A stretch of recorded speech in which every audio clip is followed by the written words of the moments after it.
একটা মেয়ে তার মেয়ে বান্ধবীর কাছে সেভ না। আমি কথাটা আবারও রিপিট করতেছি, একটা মেয়ে হয়ে তার মেয়ে বান্ধবীর কাছে সে সেভ না। তার শরীরে 130টা কামড়, 18 থেকে 20 জন একসাথে তাকে ধর্ষণ করেছে। তার শরীরে মিলেছে 150 গ্রাম, শুনতে খারাপ লাগলেও 150 গ্রামের মতো বীর্য। সবচেয়ে বড় বিষয় হলো, মেয়েটার মৃত্যুর আগ পর্যন্ত তাকে 2 জন মানুষ হাত চেপে ধরে রেখেছিল, এবং হাত চেপে ধরে রাখার ভিতরে একটা ছিল তার মেয়ে বান্ধবী এবং কলিগ। চিন্তাটা করছেন? একটা মেয়ে হয়ে মেয়ের কাছে সেভ না।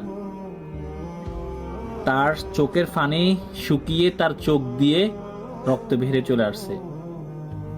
গলা ধরছে যে, তার চোখ দিয়ে রক্ত বেরিয়ে চলে আসছে। চিন্তাটা করেন, সে চোখ দিয়ে তার মেয়ে কলিগের মেয়ে বান্ধবীর দিকে হয়তোবা তাকিয়ে তাকিয়ে বাঁচার জন্য আকুতি জানিয়েছিল যে আমি বাঁচতে চাই, আমাকে মারিও না।